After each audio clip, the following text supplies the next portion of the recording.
Vous allez disputer un match à quitte ou double, un petit peu dimanche. On discute avec la possibilité de jouer un gros match. C'est vrai que j'ai dit toujours le plus important, mais c'est la vérité.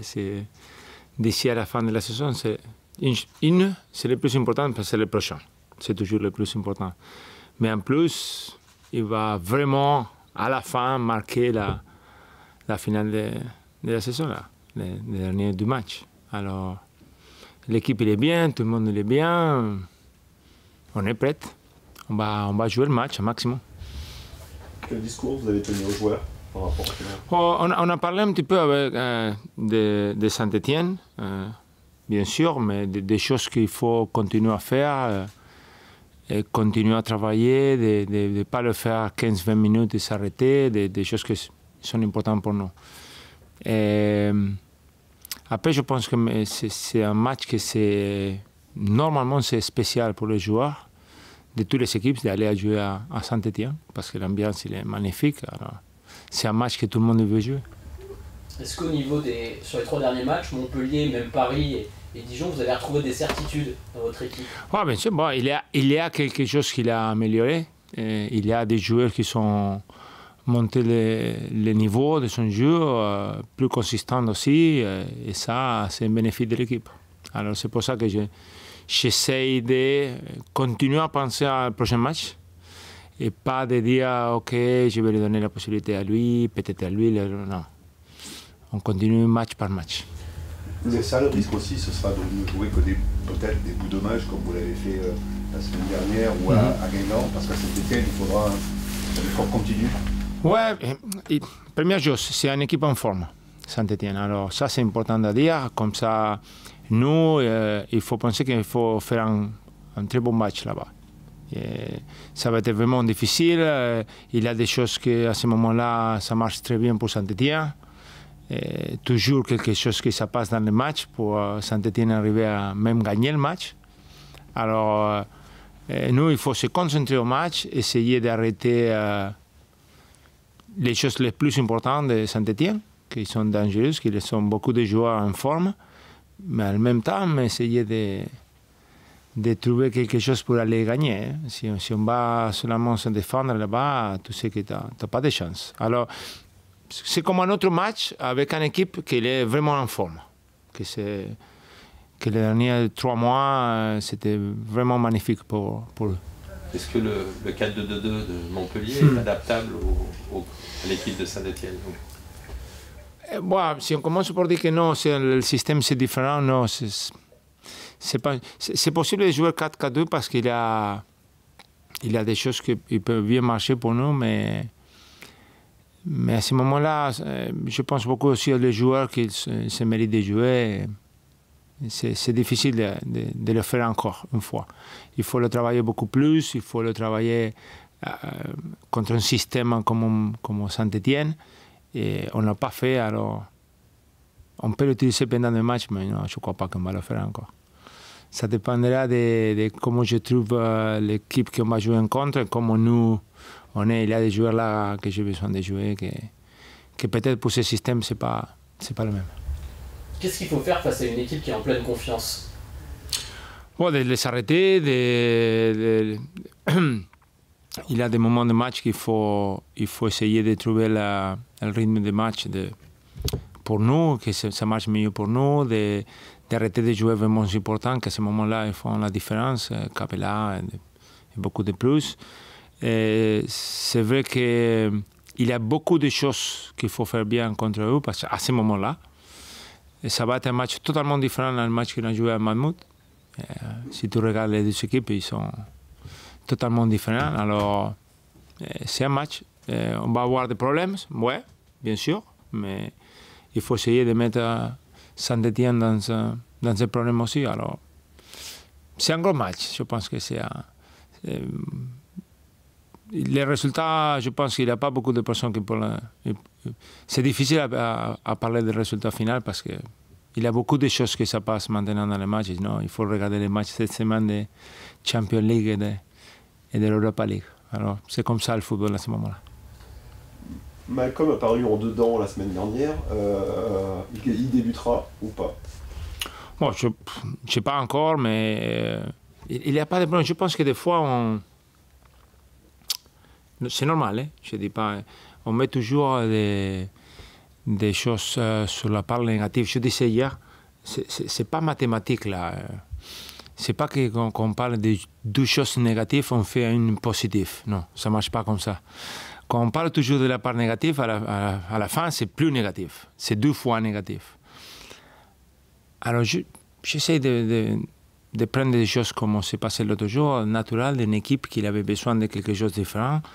Et pour gagner, l'entraîneur il a pris une décision qui, à la fin, c'était moi responsable de les deux côtés. Et que c'est bien marché, alors il faut être content qu'on a bien fait pour gagner le match. Après, Malcolm, il est Malcolm. Hein? C'est le joueur le plus important que notre club. Peut-être un autre entraîneur, il ne va pas le changer 90 minutes parce qu'il ne va pas le changer. Je ne sais pas pourquoi, mais c'est une décision. Je l'accepte. Je ne suis pas d'accord, mais c'est une décision. En ces matchs, à ces moments-là, comme on était, moi, j'ai pris une décision. Et ça passe. C'est football. Il n'y a rien de plus qu'une décision de l'entraîneur, comme de laisser Paul Bays pas dans le groupe. C'est pas quelque chose de personnel, c'est pas quelque chose qu'il y a quelque chose de négatif. C'est une décision. Quand ça marche, bien. Quand ça marche pas, l'entraîneur il est malade. On est un peu malade les entraîneurs. Ouais. C'est comme ça que ça marche. Vous avez un peu parlé de Cabella. Justement, c'est quoi pour vous les principaux dangers de cette équipe de Saint-Etienne? Bon, la première chose, ils sont. Quand une équipe il est comme il est Saint-Etienne maintenant, c'est. Tout ce qui se passe à l'intérieur du jeu, ça marche bien pour eux. Ça peut commencer comme si c'est un 4-2, 3-1, mais après 20 minutes, Cabella il peut être partout. Il a la liberté de jouer, d'aller prendre le ballon derrière, ou devant, entre lignes, sur le côté. Alors il faut faire attention parce que. Il est avec la confiance à ce moment-là et il fait tout le monde jouer, il arrive bien dans la surface, il marque des buts. Mais c'est toute l'équipe qui joue un petit peu pour cette situation. Et il arrive, c'est une équipe qui arrive avec beaucoup de joueurs devant, ils ont marqué des buts de toutes les manières possibles que tu peux marquer, des centres, des contre-attaques, des coups francs, des pénaltys. Alors, ils sont des options. C'est pour ça que je dis qu'il faut jouer un match vraiment spécial, fort en tous les aspects du match, techniquement, physiquement, défensif, offensif. Mais c'est ça que te demande la Ligue 1. Hein. Si tu veux arriver dans les top 6, au top 8, au top 10, il faut être consistant contre toutes les équipes. Je pense que s'il y a un moment pour jouer Saint-Etienne à l'extérieur, c'est maintenant. Après le match, on peut parler si c'était comme ça ou pas. C'est l'exemple d'une équipe qui a su se redresser, parce que quand ils sont venus au match aller au mois de novembre, ils étaient encore pires que les Girondins en chute libre. Et ça a continué, même d'ailleurs, derrière. Oui, je pense que c'est la situation parfaite de démontrer que si tu fais le recrutement des joueurs que tu as vraiment besoin et tu le fais bien, ça change beaucoup. Parce que les joueurs qui sont arrivés en janvier, ils ont changé l'équipe complètement. Quand tu amènes 5 joueurs et seulement une, ça marche bien, les autres 4, ils sont l'adaptation, blablabla, bla, ça ne marche pas et c'est plus difficile. Mais là, spécialement 4 joueurs, ils ont changé l'équipe complètement. Bien sûr, avec les autres, l'entraîneur, la tactique, confiance, le système de jeu, beaucoup de choses. Mais c'est vrai qu'à la fin, ils ont trouvé 4 ou 5 joueurs qui ont vraiment changé la saison pour Saint-Etienne. Petite question sur Marseille qui s'est qualifié en Ligue Europa en finale. Non, mais en tant qu'entraîneur de club français, est-ce que c'est important de voir un club français justement atteindre une finale de Coupe d'Europe? Ah, bien sûr. Moi, je pense que c'est toujours vraiment important pour tous qui travaillent en France d'avoir des équipes françaises dans les finales. Je pense que c'est naturel. Même si On aimerait bien d'être nous, mais je pense que c'est toujours comme ça. Ça fait du bien pour le pays, pour le football, pour les prochaines années, des places, des futurs, de plus des équipes dans les compétitions européennes. Mais ça, c'est là. Je pense que quand on commence tout le monde la saison, c'est quelque chose qu'il faut essayer de faire de plus. C'est difficile, parce qu'il y a beaucoup des équipes, mais quand même, c'est possible, et Marseille l'a fait. Alors, on va attendre à la finale. Vous qui connaissez un peu l'Atlético, ils ont une chance ou pas? Tu as toujours une chance dans une finale. Ça va être vraiment difficile, ouais. C'est un match unique, ouais, parce que c'est l'Atlético Madrid, le Simeone. Alors, il faut partir de la base qu'il faut travailler beaucoup en cette finale. Parce que toi, l'Atlético Madrid de l'autre côté, alors ça va être dur, vraiment dur. Ouais. Dis-moi. Une question sur un cas particulier, je reviens, mais Younous Sankaré est différent de celui que vous avez récupéré en janvier, le joueur et le garçon. Ouais, bien sûr, ouais. Il fait la différence. Tous les aspects de match, personnalité, offensivement, sur le pressing, il a ascendance sur les autres joueurs. Quand il prend des décisions dans le terrain de jeu, tout le monde il va un peu derrière de lui. Alors, il faut dire que quand il est content, on est mieux. Alors, il faut continuer à le maintenir content. Entre lui et Soualier ou même Meïté, c'est deux styles vraiment différents. Du coup, ça ouais, impose vraiment sur le style de l'équipe. Je pense qu'il y a une chose que c'est la plus facile. On peut parler beaucoup de choses dans ce match. Mais nous, comme vous bien savez, on n'a pas un joueur qui va marquer 15 buts cette saison. Alors, on a besoin de buts. Et si il y a dans cette groupe-là un milieu de terrain qui peut marquer des buts, c'est Sankaré. Alors, si lui, il est bien, il a beaucoup plus de possibilités de jouer que tout le reste. Alors, quand lui est bien, il joue. C'est pas difficile. Quand il n'est pas bien, ça, c'est une autre chose. Vous le limitez en tâche défensive, justement? Vous lui dites que finalement, c'est... Non, je sais jouer un système, c'est pour ça que je parlais un peu avant, que ça va bien pour lui, si je peux. Ouais, c'est ça. Votre regard sur l'éventuel retour de Diego Roland, votre compatriote?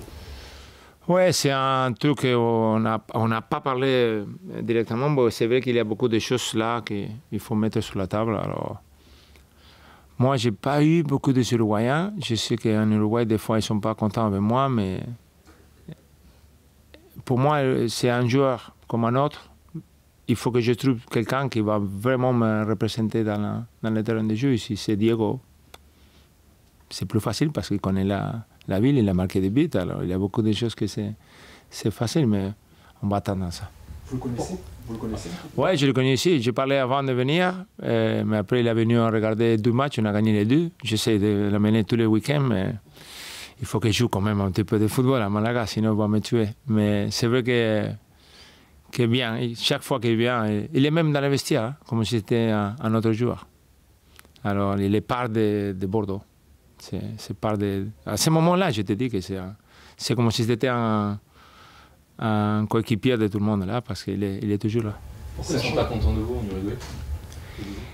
Je dis parce que normalement, un entraîneur uruguayen, le plus facile, c'est d'aller. La première chose que tu fais, c'est d'amener un joueur uruguayen. Moi, si je peux l'amener, facile, parce que je sais, et je le dis toujours, un joueur uruguayen, tout seul, dans une équipe, il te donne quelque chose de plus. Je dis toujours 2, ça dépend de la personnalité. 3, faites attention, parce que là, on prend tous les clubs pour nous. Alors, j'ai besoin d'amener quelqu'un qui vraiment il va faire cette différence.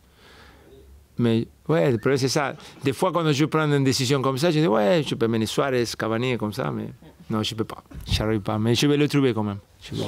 Son cas change votre réflexion? Excusez-moi. Le cas de Roland change votre réflexion?